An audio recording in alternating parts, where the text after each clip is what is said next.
KYOD presents Steve Kane. A very good afternoon to you, ladies and gentlemen. 6 minutes after 2 o'clock. It is Tuesday, the first day of December, 1987. I am Steve Kane, and we're going to be here today with an interview that I know you will find interesting. I hope you will find enlightening.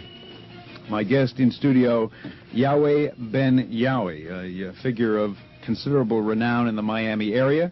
Also in studio, his attorney, Ellis Rubin, an old and dear friend. Yahweh, welcome to the program. We got to sit up real close and talk into that mic. I was going through a lot of material that I had here on the Yahwehs. I was struck by this quote. I thought it was kind of a fitting kind of to set the scene here. During an interview with the New York Times in 1986 at the Temple of Love headquarters, Yahweh Ben Yahweh proclaimed, quote, "I am the Messiah, I am the Word, I am incarnate. All who receive me shall be saved from immorality and death," end quote. And you said that, right? Absolutely. The thing that we had dinner, I should say on a more informal note. This was, about 6 months ago. And the thing that I was confused at, either at that time, and when you're with somebody who is God or whatever, sometimes you're a little hesitant to ask direct questions, which is understandable. But what I was confused by, are you God? Are you the Son of God? Straighten me out. Where do you stand in the hierarchy of heaven here? My name is Yahweh Ben Yahweh, and in Hebrew that means God, the Son of God. And that means that I am God in the flesh as the Son. Now, the Scriptures teach, and this is where people have to come to understand what the Scriptures actually teach, that I and my Father are one. In John chapter 10, verse 30, it states that very clearly, I and my Father are one. Now, what that means is I do not disclaim or deny my Father, whose name is Yahweh. I am his Son. Now, in Psalms chapter 82, verse 6, here again it says, "Have I not told you that all of you are gods and children of the Most High God, Yahweh?" So here we see that all men can be gods, but that does not make them the God or the mighty God or the Messiah. It means that every man has the opportunity to be godlike. In Matthew 5:48, we're taught, "Be ye also perfect, as your Father in heaven, Yahweh, is perfect." Now, that means we're to be just like he is. He is perfect, and we're to be an identical clone of him. Hopefully. Absolutely. We used to say, in fact, when you talk about Christianity, they would say the idea is to be Christ-like or lead a Christ-like existence, and that's sort of, in a sense, what you're saying here. Where does, in your theological perception, how do you perceive Jesus Christ? This is a real lengthy subject. It carries many subjects within that one question. Is there a way to kind of boil it down to its essence for purposes of my audience who are easily bored? Well, when you attempt to put a subject like Jesus Christ into a small capsule, it could offend a lot of people who are Christians and who believe as Christians, who believe in God. And, of course, I'm not here to serve as a divisive element among religions or among the people in the community. I'm here to reconcile all the differences and bring perfect peace upon the earth. No, I agree, and I believe you when you say that, but I think you're also here that you have to call a spade.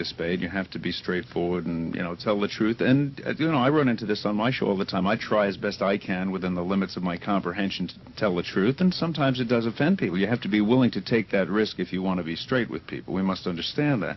So let me try to reword that question so maybe we can get a more simplistic answer on it. How would you compare yourself to Christ? How does he... who is Christ in relation to you?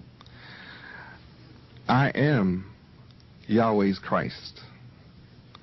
I am not the Jesus Christ, but I am Yahweh's Christ. Yahweh being the Father, God. The Father of the... I'm going to have to bear with me on this, because my religion at best is not too good. I mean, my theology. So the Son... So Christ was not the Son of Yahweh, you're saying? All right. Now, that gets to a historical phenomenon. Historically, we go back supposedly 1900 years ago. When you study the Scriptures, you will discover that John the Baptist was the man. He was the prophet. He was the teacher. And the Scriptures indicate that there was a man who came to John to be baptized. All right. Now, when you look, you have to become a student of the Scriptures, and the religious scientists will not disagree with what I'm saying. John, being the teacher, when you become baptized, that means you become the disciple of someone. When you look up the word baptized, B is the beginning of that word. In the English language, we have to understand this. In the English language, the words are made up. They're a compilation of letters, and they're a compilation of many other words to make that word be whatever an English scholar wants it to be, and to imply and to teach and to instruct. You were certainly right when you said this is a lengthy answer, but I'm sitting here almost sorry I asked the question. But I mean, in other words, Christ is not really the Son of Yahweh, correct? Absolutely. Okay. I am the Son of Yahweh. You are the Son of Yahweh. And all Jews know, and this is why all Jews have always said they're waiting on the Messiah, meaning that he had not come. He has always been to come. So you are that Messiah that the Jews have been waiting for? Not only the Jews, the whole world. I'm the one that the whole entire earth of all religions and all expectations and hopes from Genesis through Revelations, I'm the one that comes in the volume of the book. When, and now I want to get into a little of your personal history, because I think this will be interesting. When did you first become aware of that? You were born in 1935, correct? Absolutely. Enid, Oklahoma, correct. Obviously, in your earliest, well, I shouldn't say that. Let me put it in form of a question. In your earliest recollections, when did you first become aware of your divinity? All right. I became aware at age 3 of my divinity. I was not born in the sense that I am of flesh and bone and blood. I am incarnate into this life as Yahweh Ben Yahweh, and the Scriptures tell you that. Hebrews chapter 2, verse 16 will give you that straight up. You have to have patience with me here, Yahweh. Okay, now what do you? I mean, you are a flesh and blood human being like I am, correct? You eat, you sleep, you. Well, the answer to that's not in the book. I mean, this is like a kind of a man-to-man question. I guess I can't ask you a man-to-man question. You can't ask that kind of question when you're talking to God. But I mean, and again, I'm trying to understand what you're saying. You are a man, but you're more than a man, correct? Absolutely. Okay. I am forever. You can't get life from death. The fact that I'm living means that I have always lived. As a son of God, in Proverbs chapter 8, verse 21, you're taught clearly that I have always been. Before the earth was, before the mountains, before the hills, I was. I was with Yahweh before the foundations of the earth were laid. I sat on the circle of the earth before it was. And so at the age of 3, you became aware of that? At the age of 3, I became aware of the need for the deliverance of our people as expressed through Moses and Pharaoh in the Scriptures.